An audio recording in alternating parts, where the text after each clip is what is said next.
Beijing had gone ahead and kissed Wensen out of nowhere, leaving the poor guy so shocked. But once he gathered his senses, he started gazing at her like she was the only star in his sky. It finally clicked for him. His crush, Beijing, actually liked him too. Then, Beijing told him to take her home, so, being the chivalrous guy, Wensen carried her on his back and headed off. The next day it was graduation time, and all the students came back to school to pick up their certificates. Gagi showed up and her dad, teacher Ming, handed her the application form for China's top art academy.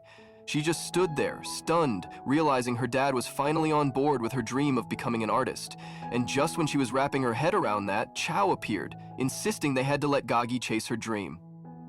Teacher Ming just shrugged and said he'd already given his permission, then casually walked off, leaving Chao standing there like, wait, that's it?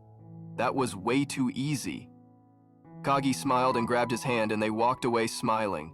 Later, Gagi spilled all the tea to Wensen and Beijing, who were genuinely happy for her. But then, Gagi noticed Gagi and Chao holding hands and teased them about dating. Without missing a beat, Gagi confirmed it. They were officially a couple now. Meanwhile, Wensen gave Beijing a flower, which made her smile too because she... As the two lovebirds walked home, they stumbled across Lin, who was trying to hide. Beijing wasn't having any of it and told him to come out. Did he even realize how much chaos he'd caused? Lin said he'd come back just for her and was relieved she was safe. But Beijing, not one to let things slide, reminded him that if he actually cared about her or the family, he wouldn't have borrowed money from shady people. Lin claimed he had no idea things would go south so fast, but he'd said he would fix everything. The next day, Zanyu called Beijing to an aquarium. Well, he decided to impress her by dancing underwater and making a heart shape with his hands. It might have worked if he hadn't nearly drowned. He popped out of the water gasping for air, while Beijing scolded him for pulling a stunt like that when he couldn't even swim properly. Zhan Yu, trying to be all serious, explained he just wanted to do something special for her because he really liked her and wanted them to date. He told her that he found her attractive now and couldn't take his eyes off her. He even asked for a second chance. But Beijing was already replaying their history in her head. The time Zhan Yu had accepted her proposal, how they'd been so happy together until he bailed on her at the last minute. She told him she'd learned a hard truth. If you don't love yourself first, no one else will. Zhan Yu, clearly not ready for that kind of deep reflection, asked if she was rejecting him because of Wensen. Beijing didn't sugarcoat it. Yep, it was because of Wensen. There was no future for her and Zhan Yu. She wished him luck finding a girl he'd love, and then walked away, leaving Zhan Yu staring after her like he'd just lost later. Zhan Yu, nursing his broken heart, ended up picking a fight with some guys playing basketball. They just wanted their ball back, but Zhan Yu, in full tragic hero mode, refused. He started ranting about how everything was taken from him. First Beijing, now his basketball. When he mentioned Beijing's name, the guys calmed down and started asking if she'd been his girlfriend and if she'd gone abroad, because they were the goons who were looking for her and Lin. Zhan Yu, still tipsy but honest, told them that she was still here, just always with Wensen. After hearing this, the gangsters went and informed their boss that Beijing was actually still abroad. Meanwhile, Zhan Yu had called Beijing to meet because he was missing her terribly. Beijing showed up, but instead of a warm reunion, she gave Zhan Yu a serious scolding for drinking so much. When she started leaving with Wensen, Zhan Yu felt even worse. In a way, karma had come full circle.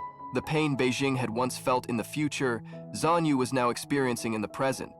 After meeting him, both Wensen and Beijing were spending time together, when suddenly some of Boss Li's men appeared in front of them, clearly looking for Beijing Maji, quickly signaled Wensen to run, and without wasting a second, Wensen grabbed Beijing's hand and hurried away. They ducked into a photo booth, and though Wensen didn't tell her right away, he knew Li's men were still hunting her. Oblivious to the danger, Beijing was happily taking pictures, enjoying the moment. But then, one of Li's men seemed suspicious that they might be hiding nearby. Wensen caught on immediately and, thinking fast, pulled Beijing close to him to help hide her just in time. Maji showed up and told the men that Beijing had already left. Inside the booth, Beijing was feeling pretty shy. After all, Wensen had gotten really close. Later, Wensen walked Beijing home, still not saying a word about what had happened. On his way back, he called Meiji, wondering why Li's men were still after Beijing when her brother had already paid them back. That's when Meiji told him the ugly truth. Lin hadn't paid anything. In fact, he'd disappeared again. As fate would have it, Wensen soon spotted Lin sneaking around. Furious, Wensen punched him hard and demanded if Lin even realized he was putting Beixing's life in danger. Why hadn't he returned the money yet? Lin, rubbing his jaw, confessed that he had given Boss Lee the money, but now they were demanding an extra. Apparently, they claimed an amount he couldn't pay, not even if he sold himself. Desperate and out of options, Lin admitted he had no idea what to do next. Wensen told him there was only one way out: go to the police and tell them everything. If they had proof, they could arrest Boss Lee, sure. Lin might end up in jail too, but at least his family would be safe. After thinking about it, Lin agreed. He said he would do it, but first he needed to wrap up some deals with a few customers. He even acknowledged he wasn't exactly an honest man, so he understood why Wensen didn't trust him, but he begged for one last chance to make things right. He promised he'd have Boss Lee and his men arrested soon. On the other hand, Beijing started dreaming that Wensen was sitting in front of her, telling her how much he liked her. In the dream, he kissed her. Beijing was surprised, but happy, and started to reply, "I like you too," when suddenly her mom woke her up. Beijing woke up feeling flustered but also happy, especially since she'd recently gotten into a really good university. Meanwhile, Wensen was on his way to meet Beijing when he stopped in his tracks. His parents had finally come back home, and he was shocked to see them and asked why they'd returned so suddenly. They smiled and said they'd come to celebrate his graduation. At the same time, we saw Beijing walking toward Wensen's house with her university admission form in hand. She wanted to tell him that she had gotten into the same university as him, but when the door opened and she saw Wensen and his parents standing there, she froze. She was about to leave when Wensen's father invited her inside. Inside the house, Wensen's mother was completely stunned to see Beijing. After all, this was the first time her son had ever brought home a female friend who wasn't Gagi. That could only mean one thing: he must like her. Trusting her son's judgment, his mother immediately took off her bracelet and insisted on giving it to Beijing, practically forcing it on her. Then, with a curious smile, she asked Beijing what she thought about Wensen. Beijing had explained that Wensen was a very good friend of hers and that she really liked him, but only as a friend. Upon hearing this, Wensen's mother had turned to her husband and suggested that they should speak to Beijing's parents. This comment had left both Wensen and Beijing completely stunned. Beijing, feeling extremely shy and flustered, had quickly made an excuse and left. After some time, Wensen had been with Meiji and had asked him what he would do if Beijing's brother Lin reported everything to the police, adding that he himself could be arrested too. Maji had confidently replied that he planned to leave the city before anything like that could happen. Later that night, Wensen had called Gagi as well, and had confided in both Maji and Gagi that he wanted to propose to Beijing, but had no idea how to make it special. He had admitted to them that he wanted his proposal to be 100 times better than Zhang Yu's. At first, both Maji and Gagi had laughed at his nervousness, but had then assured him not to worry, promising they would help him. The next day, Wensen arrived at the zoo, carrying all the decorations he had brought for his proposal to Beijing. But after waiting for a long time and realizing that Meiji was not showing up and that his phone was switched off, Wensen had grown very worried. He had then decided to go out looking for him. On the other side, Boss Lee had found out about Meiji's betrayal. Enraged, Boss Lee and his men had beaten Meiji badly and had told him he would not survive for long after betraying them like that. While Gagi had brought Beijing to the place where Wensen had planned to propose to her. However, there had been no one there. After much questioning from Beijing, Gagi had finally told her everything, explaining that Wensen was supposed to propose to her that day, but had mysteriously disappeared. Beijing had responded by saying that Gagi should have told her earlier so that she could have dressed up nicely and worn something special. Gagi had reassured her not to worry, saying that she still looked great and that Wensen loved her nature the most anyway. As they were walking together, Beijing had received a call from her mother who had given her shocking news. Beijing had immediately rushed to the police station where she found Wensen already present. It had turned out that Lin had turned himself in to the police and had revealed everything about Boss Lee. Their mother had asked the officer what would happen to Lin now, and the officer had explained that they were taking Lin for questioning. Their mother had then instructed Beijing and Wensen to go home, and they both had left the station. On their way back, they had seen that workers were demolishing the lighthouse. Beijing had felt happy and had said that the place she hated the most was finally being torn down. She had then turned to Wensen and mentioned that she had heard he was planning to tell her something important that day and had urged him to go ahead and say it. Wensen, feeling nervous, had admitted that he had wanted to tell her something but hadn't managed to, and that he didn't want to say it just like that because he wanted to do something special for her. Beijing had smiled and told him to forget it, asking him to come with her because she had a surprise for him. She had brought him to a spot and had started counting down. Wensen hadn't understood what was going on, but as soon as she had finished counting, a bunch of balloons had suddenly fallen all around them. At that moment, Beijing had confessed her feelings, telling Wensen that she really liked him, not just recently, but for a long time. She had told him that she had been wanting to tell him this for ages and had suggested that they start dating. Wensen had been completely shocked but also thrilled upon hearing her confession. However, just as he had been about to reply, Meije had come running toward them, telling them to come with him immediately because Boss Li's men were after them. Meiji had explained that they were searching for Beijing and had told Wensen to take her up to the rooftop while he tried to hold them off. Wensen had quickly led Beijing upstairs but had been panicking about where to hide her. Eventually, he had found a spot and had insisted that she hide there. Although Beijing had refused at first because she was worried about him, Wensen had forced her inside and had locked the door from the outside. Soon after, Boss Li's men had arrived and started interrogating Wensen about Beijing's whereabouts. They had threatened him and even started beating him, but Wensen had refused to give them any information. Beijing had been watching everything from inside and had been terrified. She had then heard Wensen quietly say that he liked her too. Shocked, she had looked outside and had seen Wensen falling from the building. Despite all her efforts to save him, the curse of Wensen's death had not been broken. Wensen had died. Beijing had gone into complete shock. Before she had been able to react or do anything, she had suddenly found herself back in the present. Dazed and devastated, she had wondered whether she had lost Wensen all over again. All the happy moments she had spent with him had come rushing back to her, how much he had cared for her, protected her, and loved her. And worst of all, she had realized that the reason for Wensen's death had been none other than herself. Overcome with guilt and regret, Beijing had broken down in tears, unable to control herself.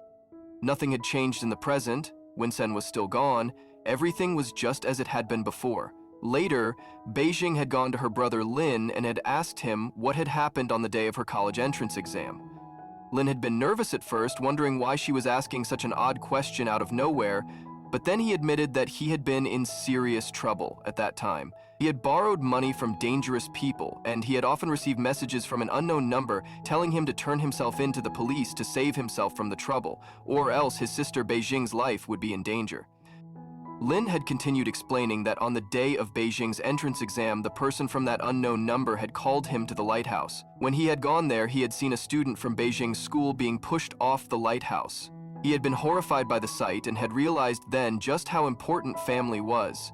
Upon hearing this, Beijing had broken down in tears and had asked why it had to be Wensen who suffered so much.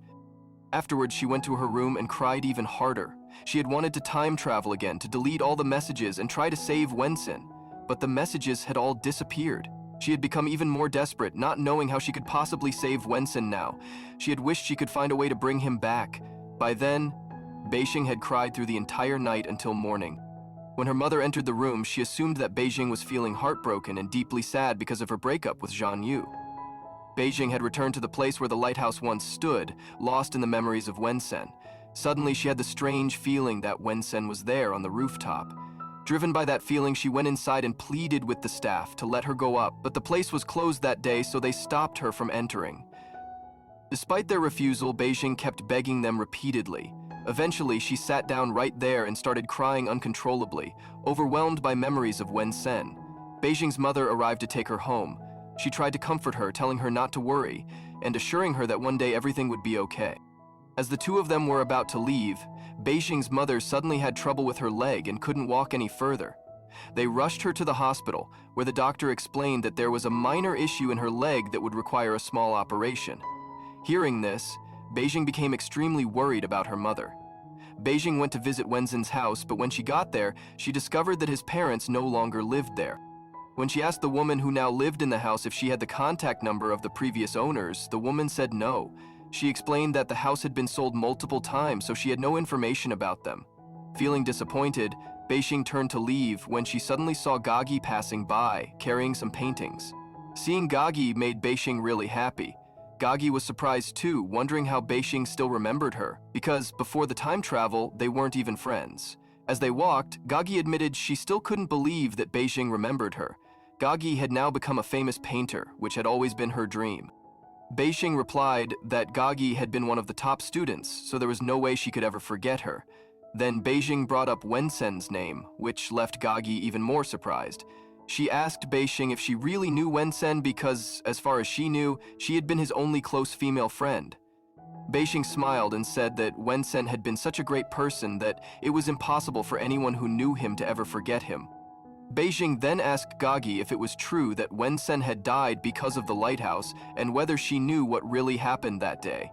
Gagi became sad and replied that everyone only knew Wensen had fallen from the lighthouse, as if he had committed suicide, but no one really knew the truth.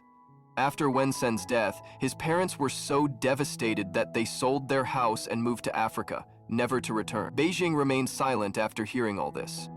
Since Gagi had some important work to attend to but was happy to have met Beijing, she invited her to her upcoming painting exhibition. Hearing this, Beijing smiled and promised she would definitely come. Chao had now become a famous actor, something he had always dreamed of. While he was surrounded by his fans, he spotted Beijing in the crowd, and seeing her made him happy. The two of them sat down together and reminisced about their school days, remembering how much fun they used to have when they were in the same class. Beijing mentioned things about Chao that she shouldn't have known before time traveling. Chao was stunned and asked how she knew all of that. Beijing smiled and said, "What if I told you I've time traveled? Would you believe me?" At first, Chao was shocked, but then he replied, "Of course I'd believe you. I've always been interested in mysterious things and have read a lot about time travel, so obviously I would believe you." Beijing then explained how she had time traveled, and during that time, she, Gagi, Wensen, and Chao had all been close friends. Chao asked her how she had returned to the present, and Beijing explained that it had happened because of someone's death. Chao then asked her if she wouldn't have returned had that person not died. Beijing replied that she didn't know for sure, but all she knew was that she desperately wanted to save that person, and she had failed. Chao tried to comfort her and said, "I travel the world a lot for my tours, but as long as I'm in China, you can always come to see me." Hearing that made Beijing feel a little better. Later, the place where the lighthouse once stood was reopened to the public, and Beijing went there again in memory of Wensen. As she was leaving, she accidentally dropped and broke her old mobile phone, the same one that had allowed her to time travel. This made Beijing cry even more, realizing that she was becoming further and further separated from Wensen. She whispered, "Wensen, I miss you so much. I wish we could be together." The next day, Beijing returned to her workplace, the zoo, from where she had been previously fired. She apologized to her boss and pleaded with him to give her one last chance. After much convincing, her boss agreed to rehire her, but asked why she wanted to come back when she had never liked the job in the first place. Beijing replied, "Because I've realized that every job has a purpose, and this time I'll give it my all." While walking through the zoo, Beijing was flooded with memories of Wensen because during the time travel period they used to visit this place often. She also remembered the time she had organized a fireworks party just for Wensen and how happy he had been then. Maji had now started working at a repair shop and had given up all his bad habits ever since Wensen's death. Before the time travel, Wensen and Maji had already become good friends. One day, Zan Yu arrived at the repair shop to get his car fixed. After handing the car over to Maji, he left. Meanwhile, Beijing was busy working when her boss came over and scolded her once again because a talking parrot from their zoo had gone missing. The boss reminded her that she had promised to work sincerely this time. Beijing apologized and assured the boss that she would find the exact same parrot from the market as it was her fault and she wanted to fix it herself. Later, Beijing was at the market where she managed to find a parrot that looked exactly like the one from the zoo. However, the parrot didn't talk much. She explained to the seller that their zoo's parrot used to say, "I like you" all the time, which made it unique. The shopkeeper told her that teaching this parrot to say the same thing could take more than a year. At that time, Meiji was holding the exact same parrot Beijing was searching for. It turned out that he had stolen the zoo's parrot. The reason behind his action was revealed in a flashback. Meiji and Wensen often visited the zoo and spent time with that parrot. Wensen had trained the parrot to say "I like you" because he wanted to confess his feelings to Beijing, but never found the courage to do so directly. Instead, he had the parrot repeat the phrase over and over. In the present, Meiji was leaving with the parrot when Beijing saw him. She recognized the parrot but couldn't see the person's face clearly, so she didn't realize it was Meiji later, the zoo owner. Checked the CCTV footage, which revealed Meiji as the thief. Beijing was shocked but requested her boss not to call the police, saying she would personally retrieve the parrot. Although Meiji had left his criminal life behind, Boss Lee's men continued to bully him. They mocked him, suggesting that reading books wouldn't make him a good person, and then started beating him. Meiji didn't fight back because he didn't want to return to his old life after Wensen's death. He remained silent and let them hurt him. Beijing witnessed the entire incident while hiding nearby. After they left, she ran inside and called an ambulance, which took Meiji away. Beijing explored Meiji's place and found the parrot, along with a photo of Wensen and Meiji together. She took the photo to a shop and asked if they could tell her when it was taken. The shopkeeper replied that although it said 2019 on the back, the photo was much older. As she was leaving, Beijing showed her broken phone to the shopkeeper and asked if he could fix it. Later, Beijing was with her mother, who was about to undergo surgery on her leg. While waiting, Beijing checked her phone, which had been repaired. She was shocked to find 2 recovered messages from an unknown number. One message said, "I like you, Beijing," and the other asked, "Beijing, do you know me?" She was surprised but didn't delete them immediately. The next day, after her mother's successful surgery, Beijing felt relieved. She sat outside looking at the messages again and decided to delete one of them because she was now ready to go back to the past and save Wensen. As soon as she deleted the message, she was transported back to the past.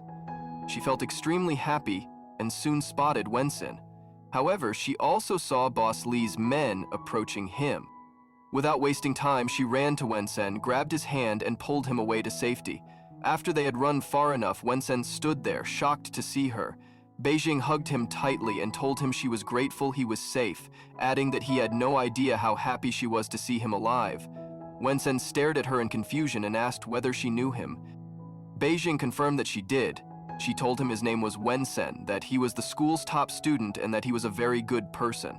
She said it didn't matter if they hadn't been friends before, they could get to know each other now.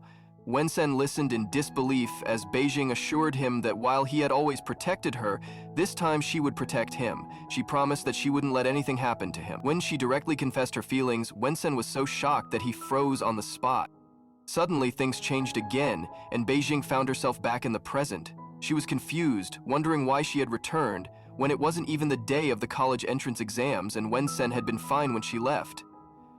While sitting at the bus stop, deep in thought, she looked at the last message from the unknown number that said, "I like you, Beijing." She wished herself good luck and deleted the message. Once again, she was transported back to the past, where students were heading home. Beijing ran around searching for Wensen. She accidentally bumped into a girl and apologized before finally spotting Wensen. He was looking at his phone repeatedly. Beijing grabbed his hand again and dragged him away with her. As his phone fell, Beijing picked it up and noticed that he had typed a message saying, "I like you, Beijing." It was then she realized Wensen himself had sent those anonymous messages. She was pulled back into the present once more and found herself confused about why she kept returning. At that moment, Beijing calmed herself down and decided to return to the hospital to meet Meiji, as she had heard that he had regained consciousness. However, upon reaching there, she was informed that Meiji had already left. Beijing then spoke to a nurse, who explained that Meiji had appeared to be in quite a hurry when he departed. Beijing found herself wondering why Meiji had been in such a rush and where he might be going. Meanwhile, Meiji had returned to the repair shop.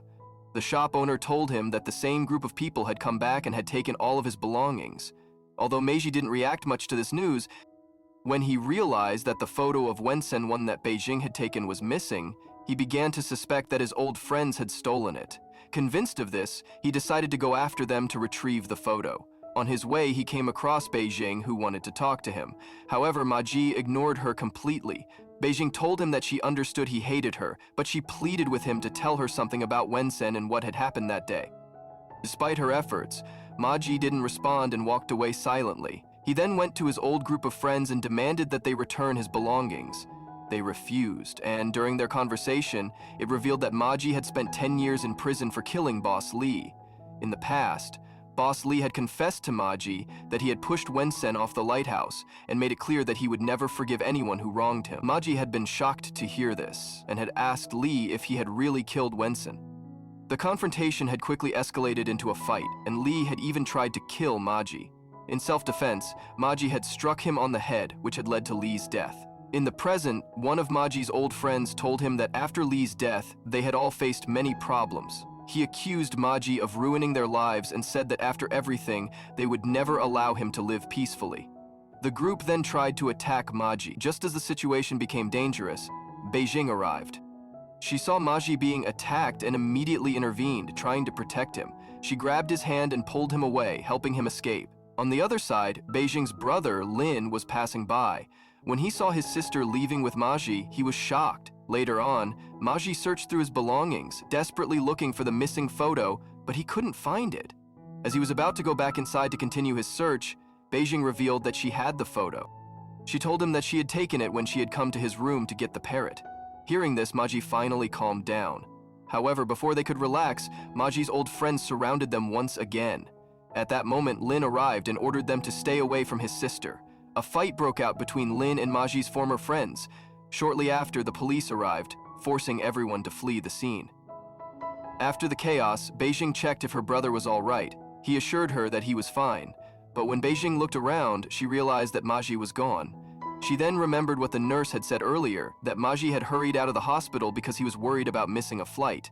This thought made Beijing rush to the airport, hoping to find him there. However, despite searching, she couldn't find him anywhere. She thought to herself that Wenson had once again made her miss the chance to learn the truth about him. Feeling hopeless, she became very sad. But actually, Meiji hadn't left China at all. He was still there, looking at Wenson's photo and missing him deeply. As he stared at the picture, he recalled a memory from their past. Back then, Wenson often used to secretly watch Beijing from afar. Meiji had once encouraged Wenson to talk to Beijing and remind her that they had known each other for a long time. But Wenson had refused, saying that Beijing only liked Zhan Yu. They had taken a photo together during that time, and Meiji had written 2019 on it, hoping that they would meet again in that year. In the present, Meiji reflected on those memories and remarked to himself that Wenson had been a fool for never expressing his feelings to Beijing afterward. Meiji was at his repair shop. It seemed as though he was preparing to leave. At that moment, Zhan Yu and Tanji arrived to pick up their repaired car. During their visit, Tanji joked with Zhan Yu, asking if he was planning to leave her just before their wedding, the same way he had left Beijing for someone else. Zhan Yu laughed and reassured her that he would never do something like that because he loved her. Hearing this, Meiji became furious. He thought about how Wenson had never been able to confess his feelings to Beijing because he had believed Zhan Yu and Beijing liked each other. Yet Zhan Yu had left Beijing just days before their wedding. As Zhan Yu complimented the repair work, saying Meiji had done a great job with the car, Meiji suddenly punched him hard, knocking him down. He and Tanji were both shocked and couldn't understand why he had reacted that way. Without saying anything further, Maji left the shop. Shortly afterward, he called Beijing and told her that he needed to talk to her. The two of them sat together and had a conversation. Beijing told Maji that she had found out everything Wenson had done for her. In response, Maji asked her what the point was in knowing all of it now. He explained that Wenson had truly liked her, so much so that when he had found out her life was in danger, he had left everything behind to protect her. Maji admitted that he had helped Wenson in those efforts. Maji apologized to Maji on behalf of her brother Lin, saying that if Lin hadn't borrowed money, none of the trouble would have happened. Maji then told her that Wenson had withdrawn all the money his parents had given him for studying abroad and used it to pay off Lin's debts. Hearing this, Maji was even more surprised. Meiji then handed Wenson's mobile phone to her, saying that she could keep it now. After that, he left.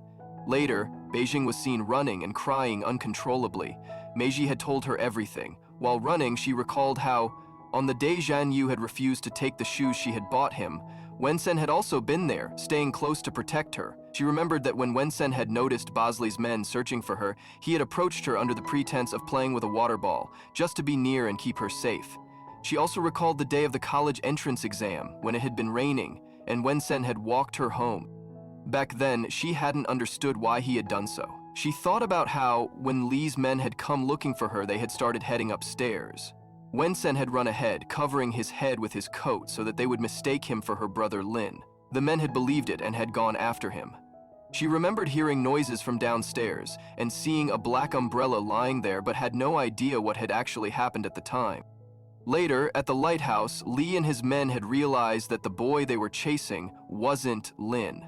They had angrily confronted Wenson, demanding to know why he had tricked them and whether he thought they were fools. Wenson had explained that he had done it because they were wrong. He told them he had already repaid Lin's debts, yet they had still continued to harass Beijing. That was why he had reported them to the police. Just then, the sound of police sirens had been heard, causing Lee's men to panic and try to run away. However, Lee had been furious. He had viciously beaten Wenson, leaving him in a terrible condition. Realizing he might not survive, Wenson had managed to send Beijing a message from his phone, one he had wanted to send for years. The message had simply said, "I like you," and just then, he had pushed Wenson, causing him to fall. While falling, Wenson had thought to himself one last time that he liked Beijing and he had died. Back in the present, Beijing had cried even harder as she remembered how Wenson had given his life for her. Meanwhile, Maji had gone to Beijing's house and handed her Wenson's secret diary. He told her that it was the last thing he could do for his brother, and that wherever Wenson was now, he hoped he was happy, knowing Beijing finally understood how much he had loved her. Hearing this, Beijing had become even more emotional and had thanked Meiji. He told her that he was leaving the city the next morning to start a new life. After saying that, he quietly walked away. Later, Beijing had been seen reading Wenson's diary. Through it, she learned that Wenson hadn't liked her just since school days, but since their childhood. He had first noticed her when some kids at the zoo had been bullying him. Beijing had stepped in to protect him. She had comforted him and had told him never to be afraid because she would always protect him. Wenson had been so happy with her words that he had liked her from that moment on.